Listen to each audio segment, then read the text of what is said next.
ప్రత్యేక హోదా అన్నటువంటి అంశం మీద హైకోర్టు కీలకమైన ప్రశ్నలు వేసింది కేఏ పాల్కి. రాష్ట్రానికి ప్రత్యేక హోదా అంశం కేంద్ర రాష్ట్ర ప్రభుత్వాల మధ్య వ్యవహారం అని హైకోర్టు తేల్చి చెప్పింది. ఇందులో ఫలానా విధంగా నిర్ణయాలు తీసుకోవాలని ప్రభుత్వాలను మేము ఎట్లా ఆదేశిస్తామని ప్రశ్నించింది.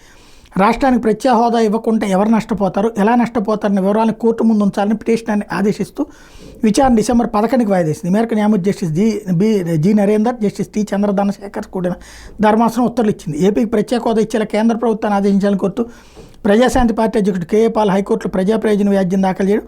ఈ పిల్ బుధవారం విచారణకు వచ్చిన సందర్భంలో party in person KA Paul వాదన వినిపిస్తూ పునర్విభజన సమయంలో రాష్ట్రానికి ప్రత్యేక హోదా ఇస్తామని పార్లమెంటు వేదికగా ఇచ్చిన హామీ అమలు చేయడం లేదన్నారు. ప్రత్యేక హోదా ప్రకటిస్తే పరిశ్రమలకు ప్రోత్సాహకంగా ఉంటుందని, తద్వారా ఉపాధి అవకాశాలు లభించి ఆదాయం పెరుగుతుందన్నారు. ధర్మాసనం స్పందిస్తూ ప్రత్యేక హోదాపై రాతపూర్వక ఉత్తర్వులు ఏమైనా ఉన్నాయని ఆరాధీశారు. కేంద్ర ప్రభుత్వం తరపున డిప్యూటీ సొలిసిటర్ జనరల్ పొన్నారావు వాదన వినిపిస్తూ రాష్ట్రానికి ప్రత్యేక హోదా మీద రాతపూర్వక ఎట్లాంటి ఉత్తర్వులు లేవని చెప్పారు. కేఏ పాల్ స్పందిస్తూ కేంద్ర రాష్ట్ర ప్రభుత్వాలు కౌంటర్ వేస్తే అన్ని విషయాలు బయటకు వస్తాయన్నారు. ధర్మాసనం స్పందిస్తూ కౌంటర్ వేయాలని తాము శాసించలేమని తేల్చి చెప్పింది. యాక్చువల్గా ప్రత్యేక హోదా ఆ రోజున రాసి ఉంది, నోటి మాట కాదది, విభజన చట్టంలో ఉంది. మరి అది అబద్ధమే చెప్తున్నట్టు.